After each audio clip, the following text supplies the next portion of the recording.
So I'd like to welcome you all here today to this webinar, which is jointly organized by the Young Arab Leaders and She is Arab. This is our second webinar under the Arab Women in Leadership series, and we're delighted to be discussing an extremely important topic in this day, which is emotional intelligence.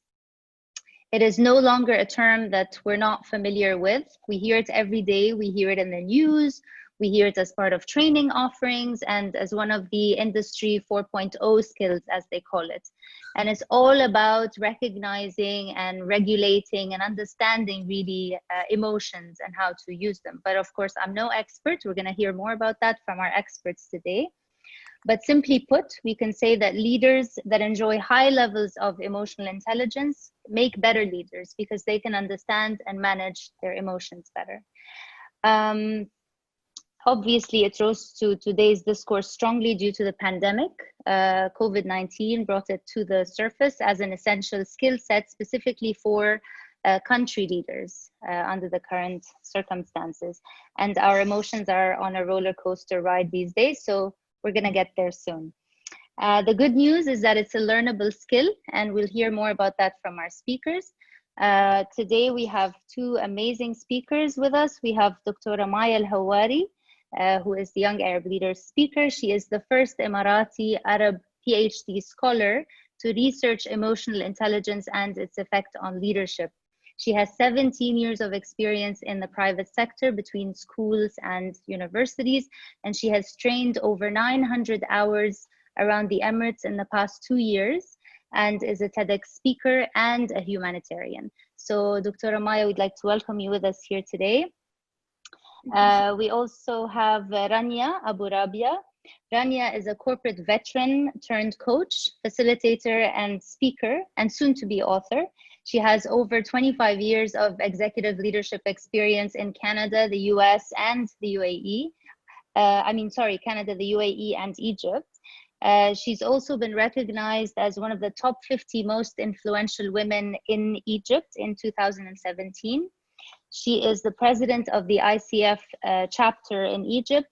She's a positive psychology practitioner, a master certified coach, and a Dare to Lead facilitator. She's the first certified Dare to Lead facilitator in the MENA region.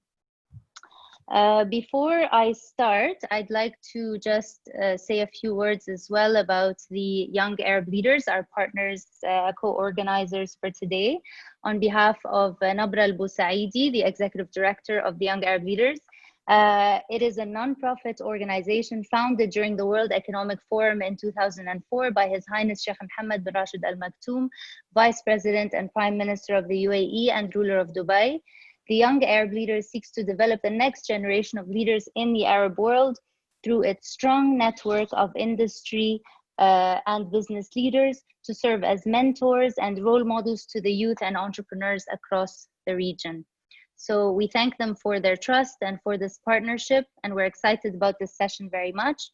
As for She is Arab, we are a speakers platform that's dedicated to address the issue of underrepresentation of Arab women, both in business leadership and at speaking events. And we do that through offering speaker bureau services, events, advisory services, and professional development. So thank you for your patience with that long intro. I'd like to just share a couple of housekeeping rules before I move to our speakers now. You will find a Q&A tab at the bottom of your screen. Please feel free throughout the session to share any questions or comments you may have at what will be shared by our speakers. I also have the option of unmuting your microphone should our time permit. You can also click on the tab that says raise your hand and I will unmute your microphone depending on the time. So without further ado, I'd like to start with Dr. Maya. Welcome again, Dr. Maya, with us today. I'd like to start with understanding what is emotional intelligence and what are the key components of emotional intelligence. Why do you think it's important? Tell us more. بسم الله الرحمن الرحيم. السلام عليكم ورحمة الله. اللهم صل وسلم على محمد أشرف المرسلين. Thank you so much for having me. It's a pleasure and honor to be on this panel with Ms. Rania. It's a pleasure. I really am honored, and I feel like it's It's a milestone. I've been with the young Arab leaders about 2 years ago, and I know through that through emotional intelligence, I've improved so much. And I'm again on young Arab leaders, and that's a pleasure and an honor. Thank you so much. So emotional intelligence is, as you can see, putting on a slide like that is quite simple, but I'd probably, if I'd explain it, would be easier to understand. So emotional intelligence, this says it's four things: self-awareness, self-management, social awareness, and relationship management.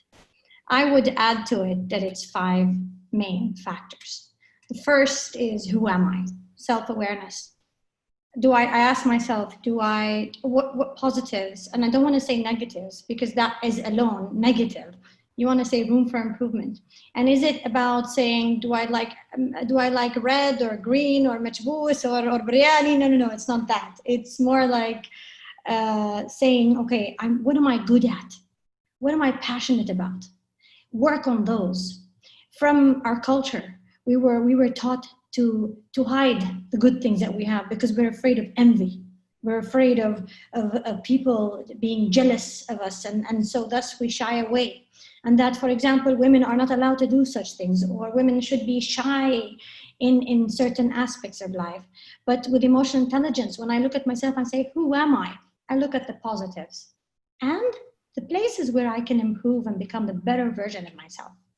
And what that means is, if I am an angry person, if I have anger management issues, or I have stubbornness issues, or I have jealousy issues, or I tend to be envious, all those emotions, once they're bottled up, compiled with the energy that we have within us. The energy that we have within us is a strong energy. And that's why we have in the Quran, we say, min sharri hasidin idha hasad, which means that it's the same energy that is within you, that is portrayed from your body, from your thoughts, is that same energy that affects you as well and affects others.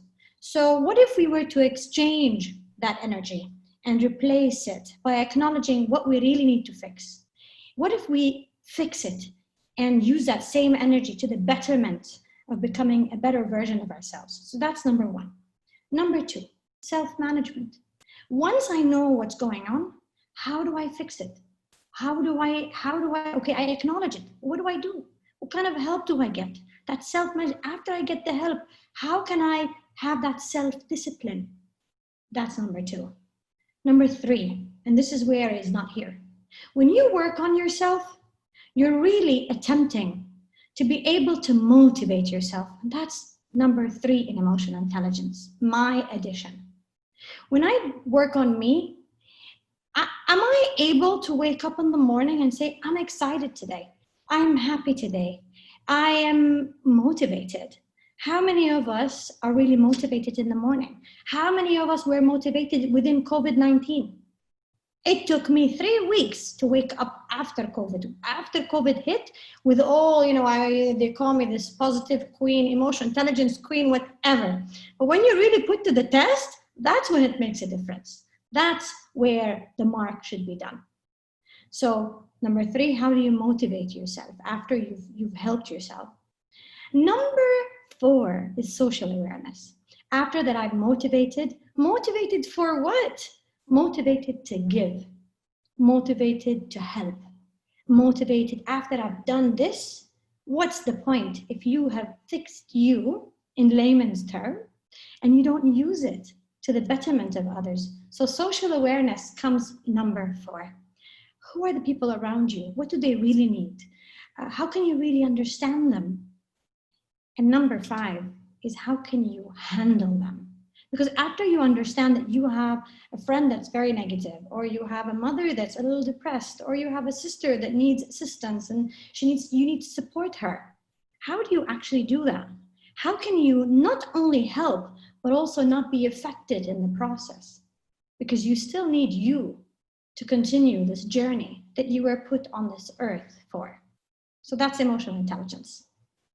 And Doctora, how can we develop it? How can we develop effective? So we've established the fact that it's clearly a learnable skill, but how can you develop it? Okay, so if we were to look at the science says that emotional intelligence is instilled in the first 5 years of a child's life or a human being's life. First 5 years. Anything, that's the core. So that's why when you say in Arabic, الطفل مرآة أبويه, or if I translate that the child is a mirror image of his or her parents. That's so true. I remember we used to say it, but we used to hear it. It just didn't make any sense. It does now. The science shows that whatever a child sees is like a sponge. It's like a photocopy machine. And that's what is emotional intelligence? That differs from IQ. So IQ and EQ, intelligent quotient, emotional quotient. IQ is hereditary. I mean, subhanAllah, you have people that have high IQ, some have low IQ, some have learning difficulties. You know, who knows? Probably I have a learning difficulty. We never know. But subhanAllah, you know, because we didn't have the science back then, we just, you know, managed to live and continue, subhanAllah.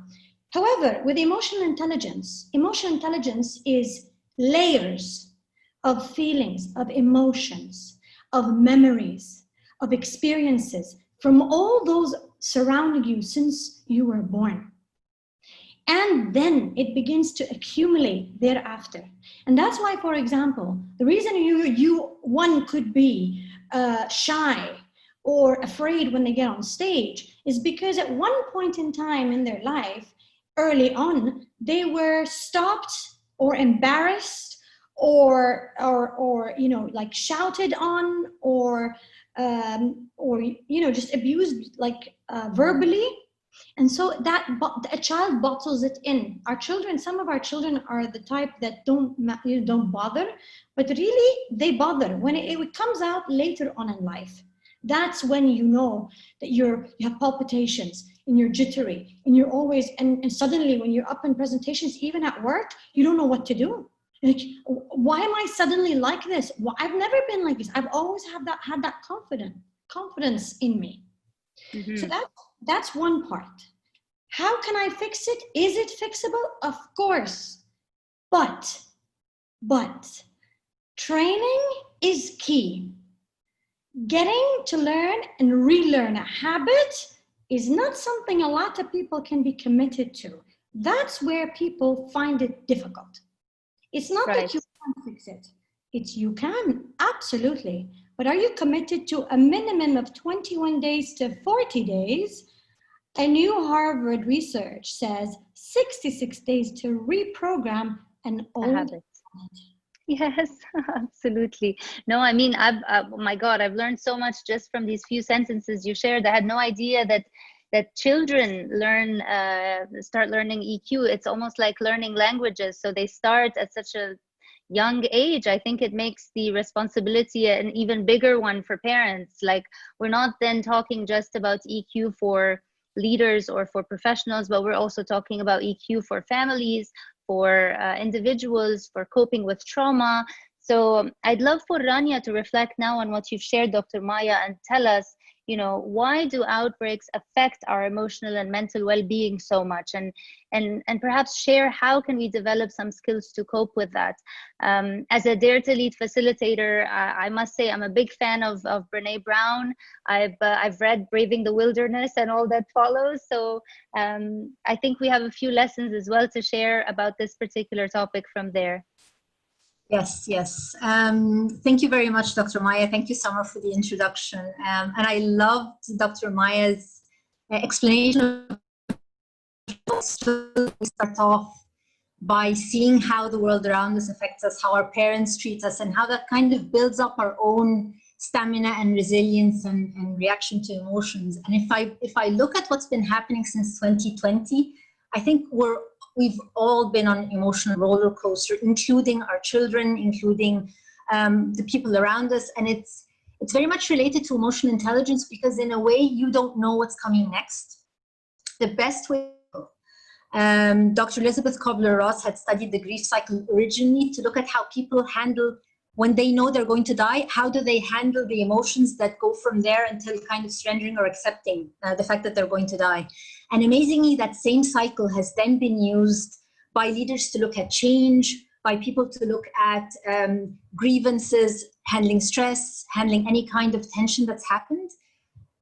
If we look at COVID-19 and what's happening, we're all going through a grief cycle one way or another. And the best way to look at this is a grief cycle is basically a tunnel that you go through where life before and life after are different. And the transition in between is an emotional roller coaster. 1 minute you're angry, 1 minute you're upset, 1 minute you're in denial, 1 minute you're okay, 1 minute you're in acceptance, 1 minute you're looking forward to what's next, 1 minute you're on a feeling of, yes, this is a good place to be, I'm rearranging my priorities. But it's a roller coaster because it keeps going up and down and up and down. And the thing that's different about where we are now is it's not just us going through this, everybody's going through this. And we're dealing with the of time, and we don't really know what's coming next. So going from a level of denying what's happening or saying to yourself, everything's going to go back to normal very soon, to kind of saying, okay, I need to let go of the illusion of controlling anything that's coming, to a point of saying, okay, so let me embrace this new phase and look at what's positive and try to learn what's going on, to a phase of kind of celebrating the phase we're in because we're going through it anyway. So whether I resist it, whether I accept it, whether I challenge it, or whether I just let go, nothing's going to change what's happening around me. And the reason I call it an emotional roller coaster, if any of you have been on a roller coaster, that's exactly the feeling you get. The minute you're buckled in and the ride starts, there's nothing you can do about it until the ride ends. So you can either kind of close your eyes and start shouting and say, get me out of here, I don't want to stay here any longer. Or say, okay, let me close my eyes and surrender, this is going to be over soon, this is going to be over soon, but I really don't like it. To saying, okay, this is going to go on for as long as it goes on, so I might as well open my eyes, enjoy it, feel the butterflies in my stomach, learn from it, challenge myself, open myself up to the adventure that is life. And in a way, this is our biggest learning from COVID-19. It's to let go of the illusion of control. It's to accept the fact that we had plans and those plans are suddenly out in the air. And for everyone who's a planner, for everyone who likes things to be structured and organized, one of the lessons I've done for myself as a planner, as someone who likes to know what's coming on, is that I've actually left every appointment on my calendar that I had through the next 3 months. And day by day, I remove what's on there just to remind myself that if COVID-19 hadn't happened, this is what I would have been doing. And now that it's happening, this is what's actually going on. And it's a good lesson in letting go of the illusion of control, trusting the process, trusting that whatever is happening is for the best. And extending that learning to everyone around us, including our children, including our parents, including our friends. Social distancing and learning online and being connected from a distance is something that we're all learning. And if we're going to look at, so how do we cope with all of this? And how do we maintain our mental and emotional well-being as this roller coaster is going through?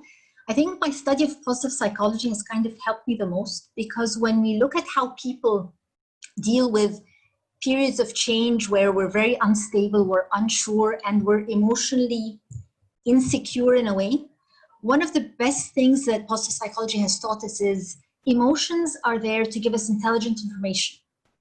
You can't really choose what emotion you have. So you either resist it, or you accept it, or you learn from it. Or you kind of say, okay, it's here. Let me take the intelligent information from it and see what to do. And some of the coping strategies that help is not resisting whatever is there, being with it, being self-compassionate and saying, okay, so I'm not okay for the next half an hour, and that's the best that I can do right now. I think I was always compassionate with others and had a lot of empathy for others, but I was always very hard on myself. One of the learnings for myself during this period is, you know what? If this was my best friend going through this, if this was my daughter, someone I love, what would I say to her?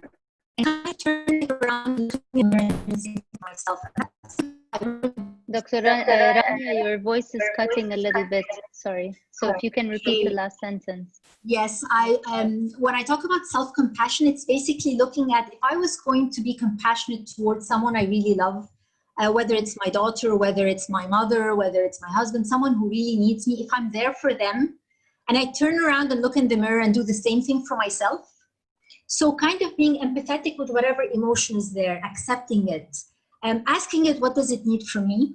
The other thing that really helps to cope is to have tunnel vision. So letting go of the fact that I need to know where I'm going to be in a year from now, or letting go of the fact that I need to know what's going to happen 6 months from now, and just say, okay, just for today, what can I do? So kind of instead of looking with a bigger vision, having your vision much tighter into what can I do for the next half an hour? How can I cope for today? What's the best version of myself this week? And being okay with take it one day at a time rather than worry about the whole.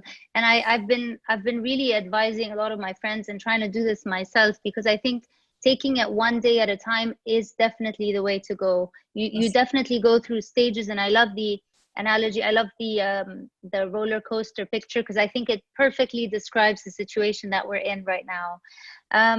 I'd like to move on to Dr. Maya now. Dr. Maya, you're conducting a lot of research on this topic, and are emotionally intelligent people really more mentally or emotionally stable, let's say, and do they make better leaders? This is the core of your research, and from my very humble readings, I know that despite the fact that emotional intelligence as a term was, brought up to the surface back in 1990, it took almost a decade after that to realize or to identify that connection between emotional intelligence and leadership. So I'd love to hear your thoughts on this. So the idea that emotional intelligence was really brought up to the surface academically from Daniel Goleman, 1995, through his book, Emotional Intelligence. But really, it's always been there since the 1920s.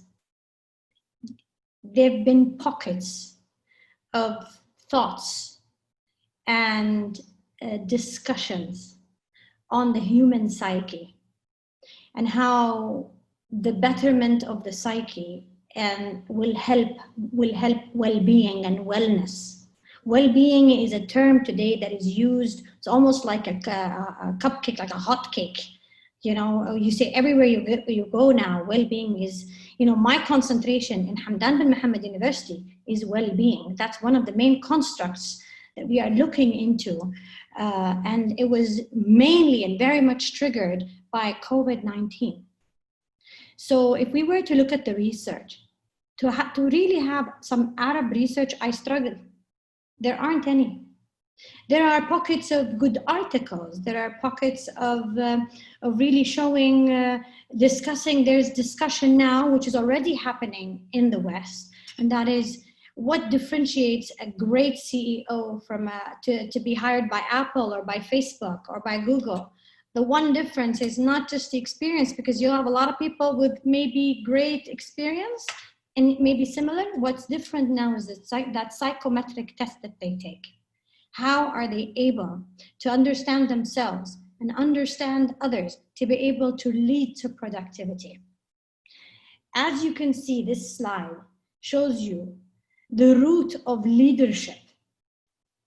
The root of leading, and when I say leadership, I don't mean leadership just on a high level, on the level of teams. Leadership of oneself. To be able to have that self-discipline. You're gonna need that self-discipline to be able to have some anger management, some assertiveness, some teamwork, some empathy, being able to tolerate others. The word tolerate itself, in itself, the essence of it, it means that there is something unacceptable that you have to accept. That's why they say tolerate. I have to tolerate it. It means it's something that I don't, but if you have that proper emotional intelligence, tolerance shouldn't even be on your agenda. It shouldn't be a target, because your fingers are not of the same size. As so, team members are not going to be of the same way of thinking. If I know more, I know that the essence of emotional intelligence and how it's brought up in the psyche really depends on the environment where you were brought up and raised. We come from different environments, and it's those environments that create the psyche that we are, in addition to the value system, religion, tradition. And then we talk about today, research proves that if we think that learning is only from schools and universities, research shows that learning from that sector is only 20%. Only. 80% is from social media and the environment. You being a digital citizen, you have to understand that you have rights, and there are rights for you and against you. You should be careful. But are you that aware that the amount of knowledge that is coming in to us, our children, we have to have that enough, at least some emotional intelligence that we're able to accept. Rania spoke about accepting and not resisting. COVID-19 taught me that what you resist persists. If you keep fighting those demons in your heads, no, face them. How many of us are able to face what we don't like? That's on one level. On another level, in your success at work, 80% for you to be able to succeed at work, 80% goes to emotional intelligence. 20% is related to IQ, academic. 80%, that is a very high percentage. And this is a proven, scientific fact, like research backed and everything. I'll tell you why. Because in a world of artificial intelligence, in a world where we're noticing and witnessing history today, robotics, Internet of Things, blockchain, we talk about all those digital space. We don't really need a lot of the jobs. A lot of the jobs of research and development and statistics and many other jobs are truly efficiently better done by computers. So what's really left? Human engagement. How do I link and accept to work side by side with machine, man and machine? That is also another term, working side by side. So what is really left is the empathy, is the relationship. When you talk about vision and goals, no matter what, human beings still have vision and still have goals and still have that flame in their gut. But being affected, being alone, for example, in a room, COVID-19 for me, I went through a personal discovery on my own. What happened is that I got divorced, and then COVID hit. So the father of my children left, and I was left alone home with the kids, away from my family, away from everybody. And it's hard. You acknowledge the fact that you appreciate human interaction. Even if it had to be on Zoom, just looking at life brings life. Wow, I love that. I love that. And I think with that, I want to also move to Rania, because I think it's very relevant now to perhaps share some reflections from the Dare to Lead framework and tell us more about how to transform our leadership skills and become better leaders. Because, obviously, it's a very important skill. This debate with Dr. Maya could go on for hours talking about, other skills such as creativity or, other communication skills, which obviously emotional intelligence improves. That could be a topic for another session altogether. But I'd love to hear more about the Dare to Lead framework. Hopefully, time permitting, we'll also be able to attend to questions, which I'd like to remind the audience to start sending through for the Q&A part. Please go ahead, Rania. Okay. Interestingly enough, Dare to Lead is all about the skills of courage as a leader. And as Dr. Maya very correctly said, it's very clear now what leaders are from what they aren't. Previously, leaders and managers were kind of intertwined, but now it's very clear that the one role that leaders play that nobody else can play is dealing with people.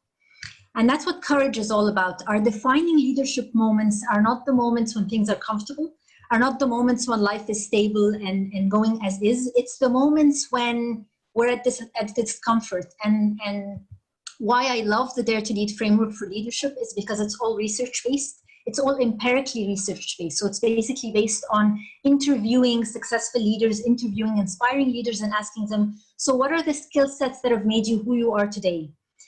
And their answers have consistently been, it's the defining moments where you're at the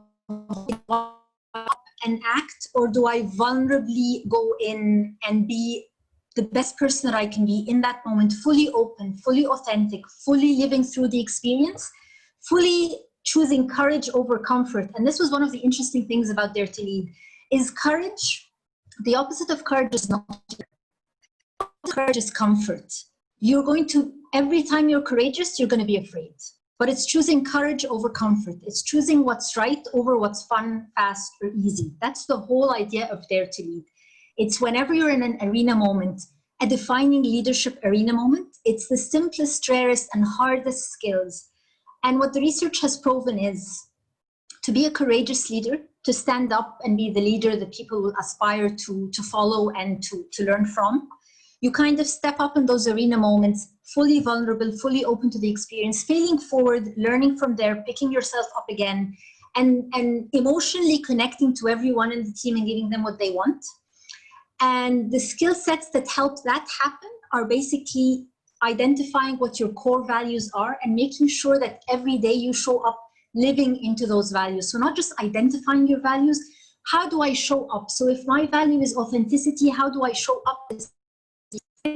Discipline. What does discipline help me be in this arena moment? If my value is connection, so how do I connect to people in this arena moment? So it's living into your values. And the other skill that's very important for courageous leaders is braving trust. And braving is actually an acronym that stands for how do I create trust in a relationship? So braving consists of 7 elements. The first element is having clear boundaries and negotiating boundaries all the time so that the boundaries are comfortable for everyone in that arena. Make sure reliable. Actually do it. My voice cutting out again. Yes, it is actually just a little bit. Okay. If you don't mind repeating the last part.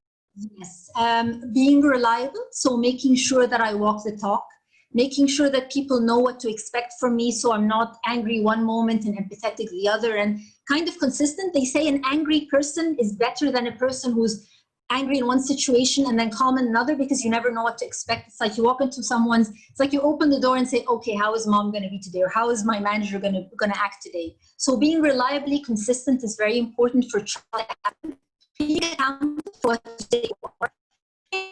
Having high values and ethics and integrity, and being non-judgmental and always having a very generous interpretation of your own and others' actions. So knowing that people's impact might sometimes be different from their intentions, but always choosing to attach the most generous explanation for people's actions and always asking rather than assuming. And that's where I find emotional intelligence as a base is so connected. An intelligent leader will always attach the most generous interpretation to actions and reactions, and will always ask and be open to learn everything they know. Be open to always challenging mindsets and saying, okay, what I think I know, I don't know today, so what's different? And the last core skill in daring leadership is basically learning to rise, knowing that you're going to fall, knowing that if you're going to be open and vulnerable, it's going to happen that you're going to fail. It's going to happen that you're going to be sometimes hurt. It's going to happen that your expectations are not going to match reality. What am I going to do then? Am I going to choose to buckle up again and close? Or am I going to choose to learn from that and move on? Right. No, absolutely. Your voice was just slightly cutting, but I think we got what you were sharing with us. And I think on that very particular comment where you mentioned learning to rise, I'll move back to Dr. Maya to share some reflections based on learning to rise from your personal challenges. Dr. Maya, you were telling us about divorce and at the beginning of COVID. And I think this is already, you're shouldering so much with everything that's happening. COVID alone in and itself was a major shock for everyone, a major shock for our systems, waking up every day feeling that we're confined to our homes. So adding to that, a divorce. Do you feel that being emotionally intelligent has helped you deal with this major challenge? It's a very good question, and it's interesting because it could be answered both ways. It could be answered in the sense that has my experience or have my experiences improved my emotional intelligence, or in an assumption that I actually have emotional intelligence, has that helped me improve in my experiences? I'll answer. I'll tell you. My experience goes way back about 9 years ago, where I fell through depression for 5 years. And at the time, I knew nothing about emotional intelligence, nothing. I didn't know it existed. Today, yes, I preach emotional intelligence. I've included it in my research. I'm the only one in the MENA region to discuss or research emotional intelligence and its effect on leadership. And it was because of those 5 years. I feel like I went into university and I graduated with that. So at one point in time, for my first experience, I thought of suicide twice. I went on medication for the last 2 years. I suffered after the sadness went away. I refused, going to a psychiatrist is taboo in our Emirati culture, in our Arab culture in general. Now people are more aware because we've begun to speak about it and become more vocal and open. And so that was one big part of my life. And because of the depression, I found out something called emotional intelligence.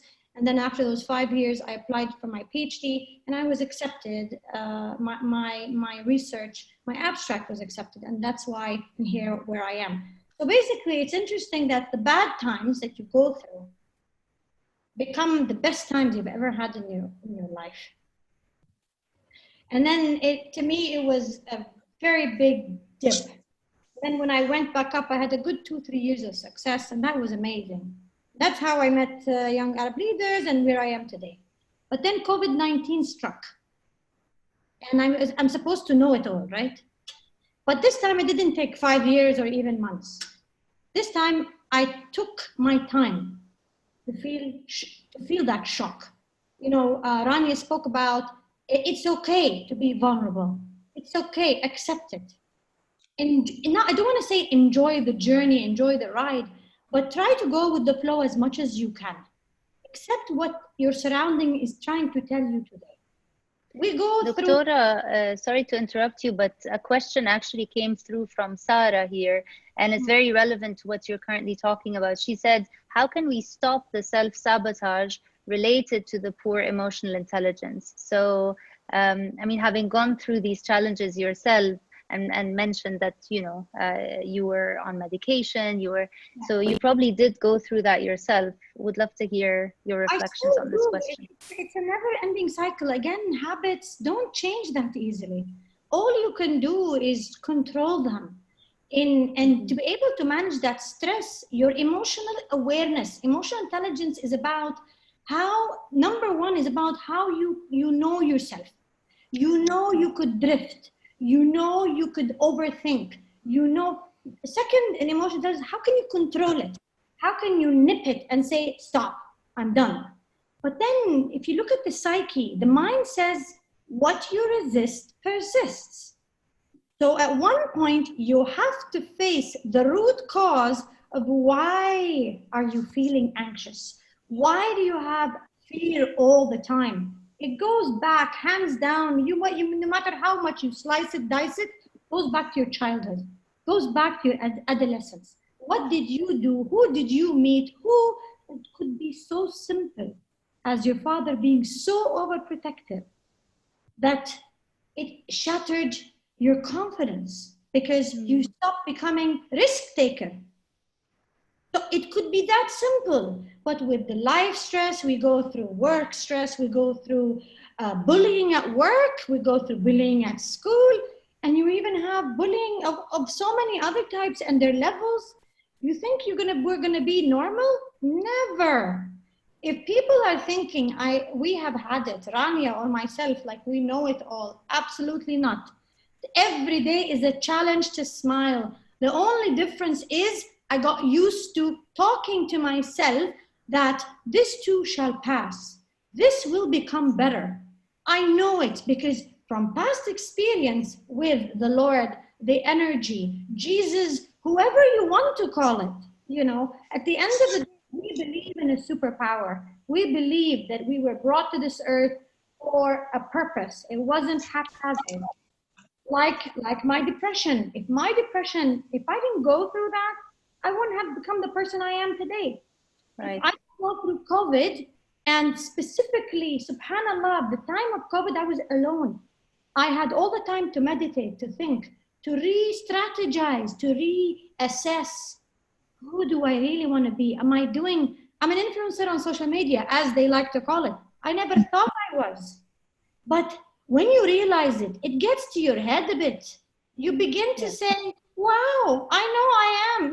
No. You go back to why you started this journey. It's for whom? It's for the betterment of humanity. Isn't love why we were brought to this earth? We were brought to hate each other. Why are we even living? Why? Love is what we need to spread. And emotional intelligence helps you to love yourself first. Have those, be ambitious about it. Then have vision. Vision means society, people, the others.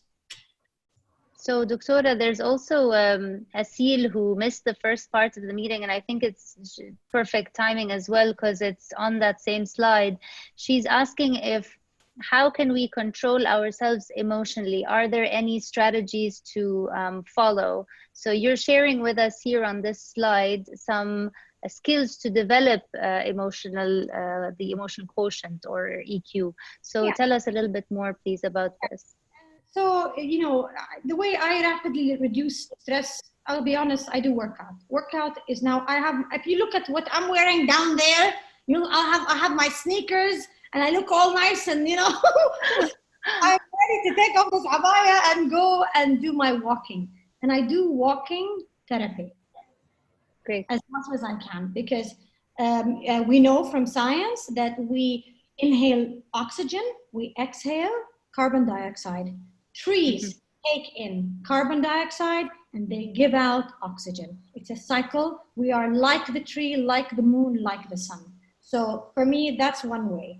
Emotional awareness, be aware of your feelings at the moment. Explain. So understand, why am I afraid? Like literally, I'm anxious.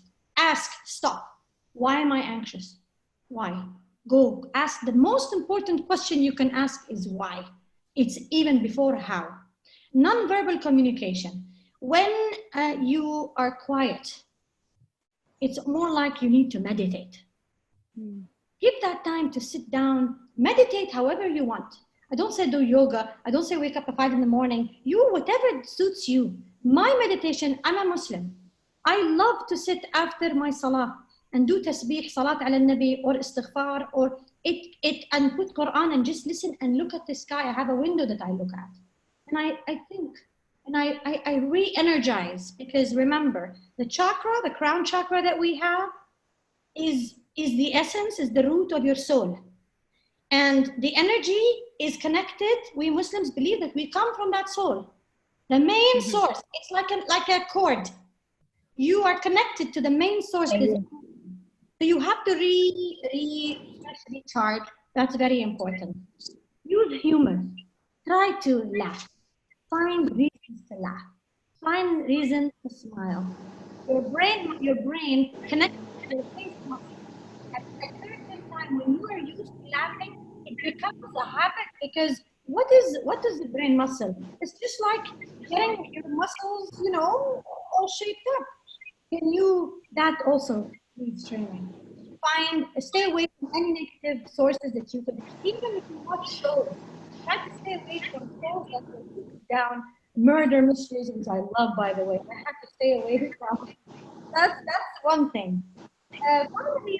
Finally, resolve any conflict you have lingering in the background could be the source of your misery. And you keep pushing things away, and really, come on.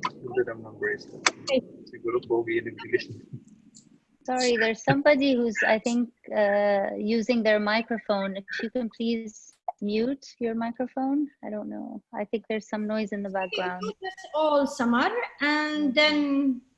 Yes. Yes, please. Well, this was amazing, Dr. Maya. Thank you for walking us through this. I think these are great skills that we all need to work on. I'll move to Rania now, because we have actually a question from Rana, who's saying that vulnerability is one of the major things that Brené Brown talks about. From your work in the Arab region, have you found it more difficult to get people here express their vulnerability? Please tell us about this, and tell us also, how can we manage ourselves to help others, just to build on what Dr. Maya has just said. Okay, it's interesting how I think the biggest challenge I find in the Arab region is our experience of vulnerability. We've been raised to believe vulnerability is weakness. We've been raised to believe vulnerability is wrong. We've been raised to believe that if I show my vulnerability, to make me at a disadvantage, versus the real definition of vulnerability. Vulnerability is basically knowing that you're in a place of risk, emotional exposure, and uncertainty. So when I look at vulnerability as my most defining moments of courage, then people start kind of looking at it in a different way. That when we uncover the myths of vulnerability, which is actually what Brené Brown research started off with, it's what is vulnerability versus what it isn't. And vulnerability is not exposure. It's not telling everything about myself. It's making sure that I'm fully leaning in and fully being myself in every situation. What's been amazing is that since COVID-19, the language of leaders has changed. In general, vulnerability used to be looked at as a female thing, almost as a weakness rather than a power in leaders. Since COVID-19, corporates have been calling me and saying, okay, we need more vulnerable leaders. We need more resilient leaders. We need more agile leaders. We need more empathetic leaders. And what is vulnerable? What is a courageous leader but someone who has those? Without vulnerability, you cannot be resilient. Without vulnerability, you cannot be agile. Because being agile means I'm going to be in the moment with what the moment brings and deal with it in the moment rather than be in control. So I think what COVID has been a great way of showing the Arab world, and you correctly mentioned some are country leaders. When we look at the country leaders who have dealt with the situation the best and learned from them, the best lessons have been from leaders who have been more vulnerable, more open, more empathetic, more emotionally intelligent. So I think what's happening is actually showing the world, and the Arab world in particular, that no, vulnerability is not a weakness and it's not a good to have skill. In fact, it's the most important skill leaders need to have if they're going to be authentic and open. And if I'm going to build on what Dr. Maya has said and look at, so what do we need today? And she spoke about meaning. She spoke about having a higher vision and your life accounting for something. And I think one of the things, if I look at leaders who inspire us, leaders who we look up to, leaders who we learn from, whether it's leaders we've interacted with or world leaders or figures from even people who've already gone, who have inspired us. It's always those whose life has stood for something. And what research has showed us is that those people whose lives at the end of the day, when they measured their lives, they felt they had a life that's worth living and a legacy that's worth leaving behind. If I want to be one of those leaders, if I want to make sure that my life stands for something, if I even want to teach my kids that this moment is a moment for us to learn something, if you look at your life as a series of chapters, so your life is a book, and every interaction that you go through, every situation you're in, every arena moment is a chapter, I can then decide, okay, so what's this chapter going to be called? And what do I want written in those pages? So instead of having it kind of just happen by the way, and then one day, this is the story of my life, I can intentionally create those stories. So if I want to have a certain story with my children through this difficult time, if I want to have a certain story with myself, This was the time when I learned most to let go. This was the time when I rearranged my priorities. This was the time when I learned I need to ask for help and seek help, as Dr. Maya was saying. This is the time when I learned what vulnerability really is, and what I want my life to be about, and what my purpose is. Whatever you decide, then you can intentionally live it, so that 5 years from now, if I look back, it's not going to be it happened by accident. I can intentionally create moments of connection, moments of kindness, moments of support, moments of empathy, moments of standing up and speaking up for myself, even when I don't know what the consequence is. So really taking control, being aware of what's happening, understanding it, digesting it, and then sort of owning it in a way. Yes, and intentionally writing the story rather than having it for you. Yeah. That's amazing. And on that same note, we have a couple of questions that I believe you could build on, Rania, for us. Emmy says, being emotionally intelligent really means being in touch with one's own feelings. How do you make sure to express the right ones at the right time with the right people? We also have Reem who's asking a similar question of how can I stay aware of my emotions so I know how to manage them? So a few tips if you can share, please. The first tip that comes to me is awareness always equals recovery. So it's always good to have it's a very small skill, but it's called checking in. Every time you feel your reactions don't match what you feel, every time you feel people are misinterpreting what's saying, every time you're sitting there and you're wondering, why am I reacting the way I am? It's good to check in and ask yourself, okay, so what am I feeling right now? What's the emotion that's there right now? What is it asking of me? What do I need if I'm going to change it? And what permission do I need to give myself to let go?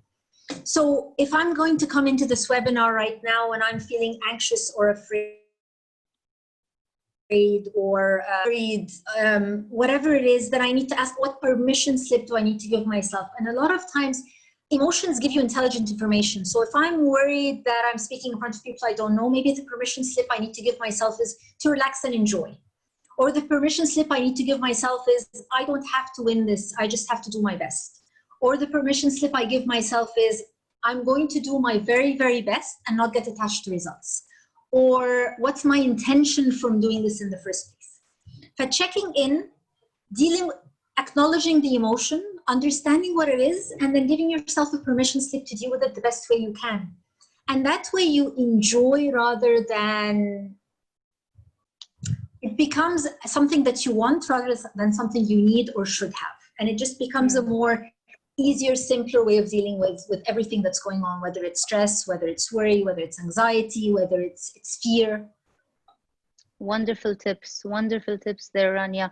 And there's a question that I'd love to address with Dr. Maya, because she rightly touched upon the issue of data and the lack of it in the region.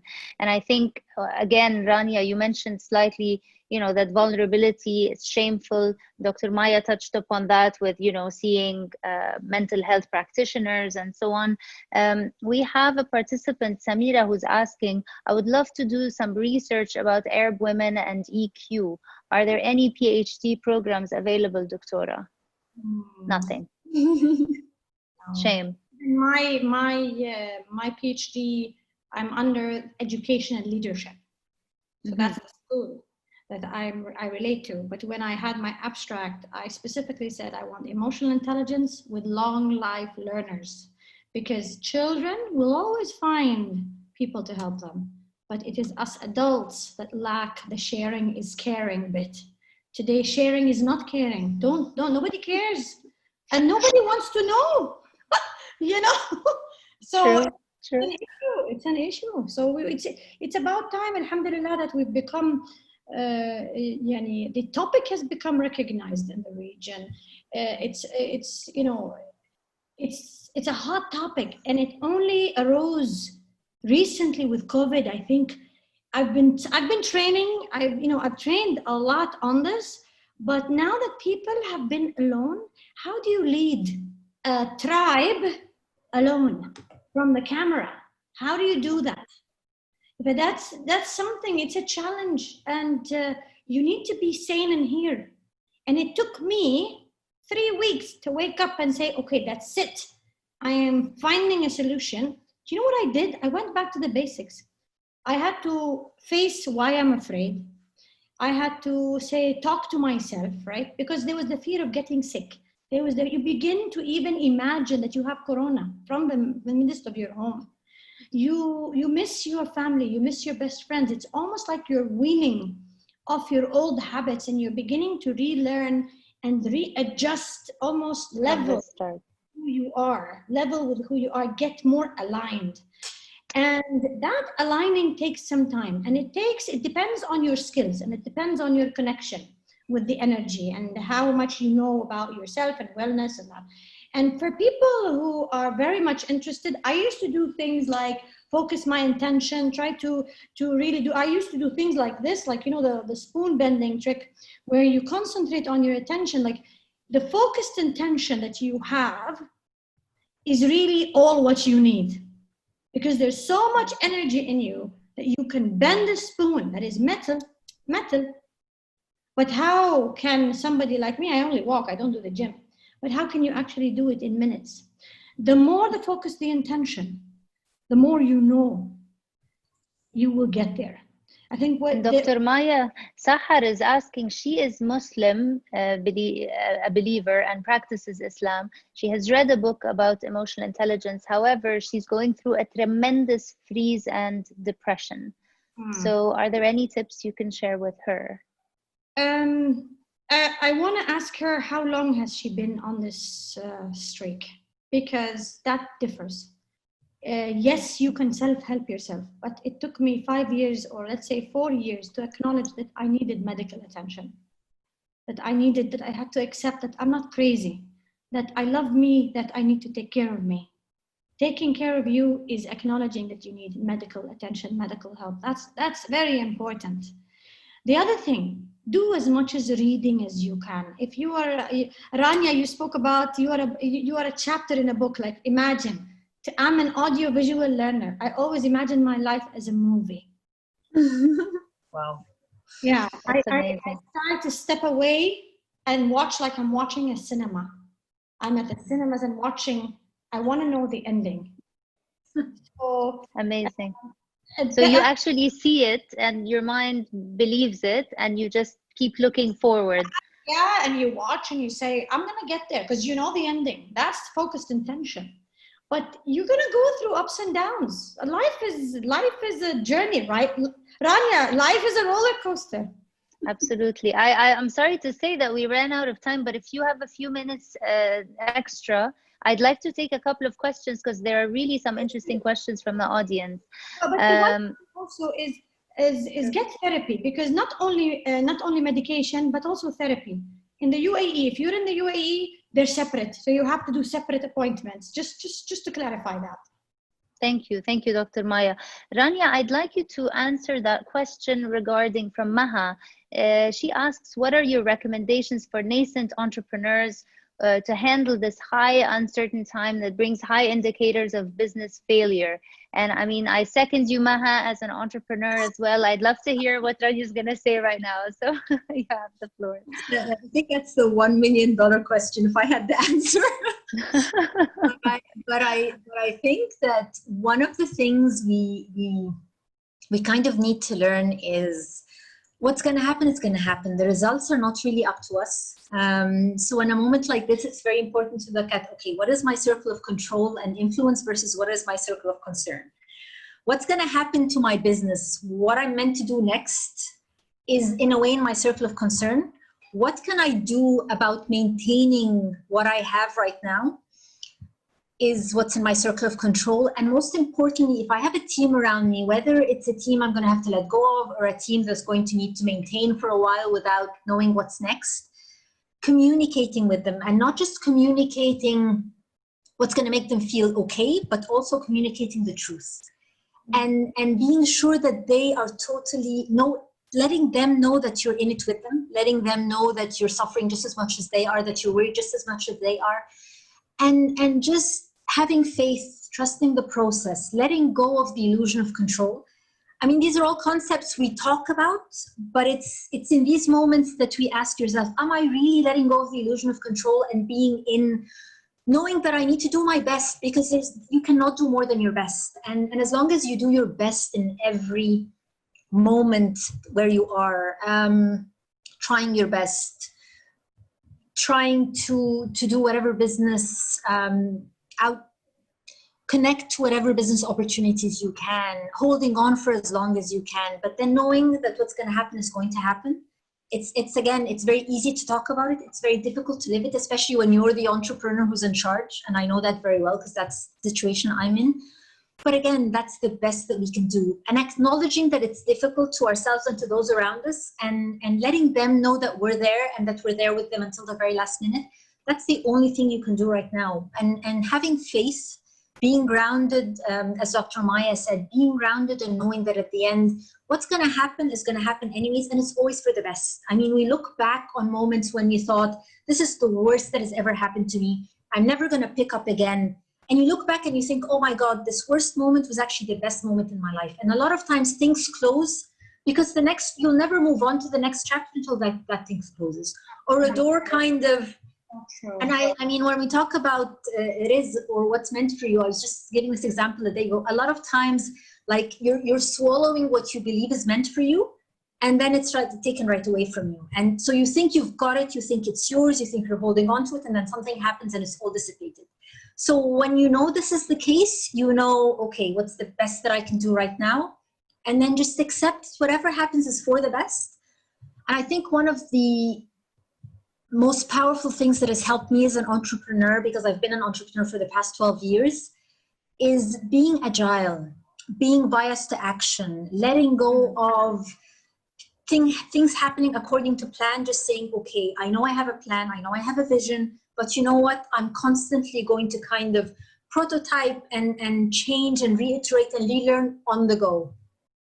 So whatever plan I had in mind, well, maybe it's a different plan. Maybe it's a different setup. Maybe I'm meant to do something else. Being very, very open to being biased to action and just being lean and agile with whatever happens. If we can learn that, then we'll get through this one way or another. Let's all hope that we do learn that. I mean, we're still getting questions. We're also getting very positive comments. Lottie's thanking everyone for this great webinar. We had the thank you from Rana as well. Thank you, ladies and gentlemen, for being here today with us. But there's one question I always like to wrap up with. Do you have any recommended resources on the journey of improving EQ or learning more about emotional intelligence? Any resources, any books, any shows that you would recommend that we watch? I mean, I know you probably have read a few throughout your career, so it would be really helpful if you can share a few. I'm very audiovisual, so the whole time I read because I do research, but my enjoyment is that's how my brain is wired, audiovisual.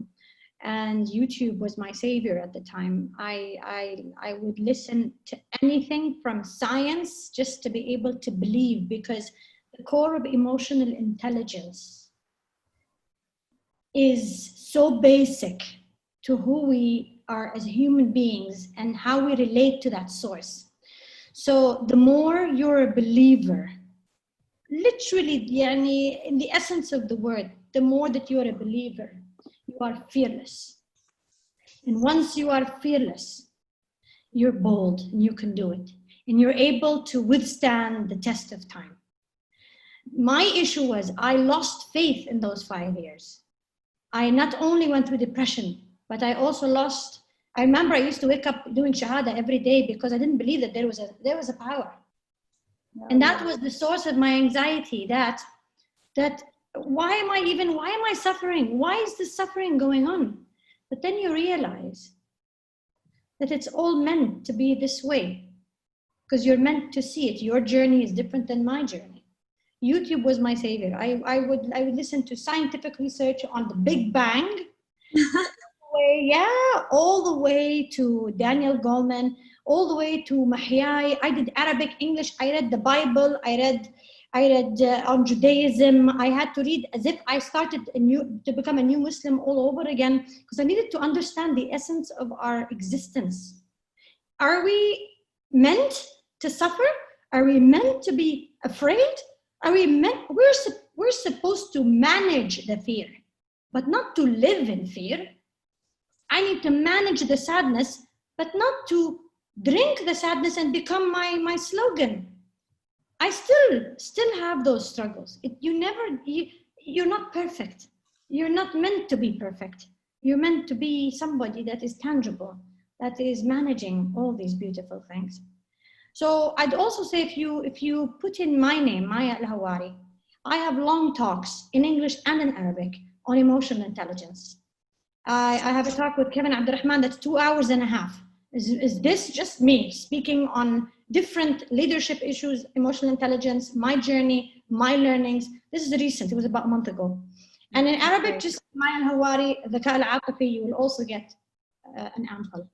Thank you, Doctora. Yes, we did have a couple of comments here. Somebody asking if we can have a similar session in Arabic, inshallah, now that we know that there's this level of interest. I mean, we have received about more than 300 registrations to this webinar. So there's definitely an interest there. Rania, if you can please share your recommended resources and we'll wrap up after that, please. Thank Sure. 4 books, I believe, link, for me at least, that have linked, and I'm going to share books because Dr. Maya talked about the audiovisuals more. For me, Learned Optimism by Dr. Martin Seligman. There's Positivity by Barbara Fredrickson. And Brene Brown, her 2 favorite books for me are The Gifts of Imperfection. They were a turning point in my life. And the subtitle of that is Letting Go of Who You Believe You Need to Be in Order to Embrace Who You Actually Are. I believe that's a great book, and her book Daring Greatly is also a great resource, and it links emotional intelligence, understanding yourself with being the best leader that you can be, whether it's in work, in life, in the way you parent, in the way you connect in different relationships. So I'd recommend these 4 for sure. Wonderful. This is amazing. I mean, I'm sorry to say we're still receiving more questions, but we completely ran out of time. We're 9 minutes past 6 already. So thank you so much for being with us today. I'd just like to inform everyone that the recording will be available on the YouTube channels of both Young Arab Leaders and She is Arab. We will send a follow-up email to this webinar to everyone who attended today. We will include the pages of Dr. Maya and Rania as well. They have some amazing resources online. I think it's a great starting point for those who are interested to learn more about emotional intelligence. This has been extremely interesting, very enlightening, not just according to me, but according to Sarah, Ruwaida, DSM, Almasa. She said, faith is guidance that helps you overcome most of the challenges, and unity is the biggest strength that cements humanity. Wonderful to get to know you all, and thank you all for being here. There's I love yous to Rania as well. But I leave you with my takeaway for today, which is what you resist persists. I'm going to use this a lot, Dr. Maya. I love it. And I urge you not to resist your feelings, to actually identify them, acknowledge them, be aware. And I think we should all do a lot of reading. There's one last question here about sharing the list of books that you recommended, Rania. So let's make sure we include them in that email. I'll connect with you separately after the session.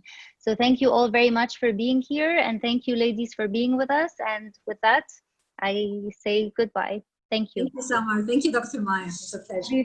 Thank you. Lovely being with you guys. Thank you. Thank you very much. Thank you. Bye-bye.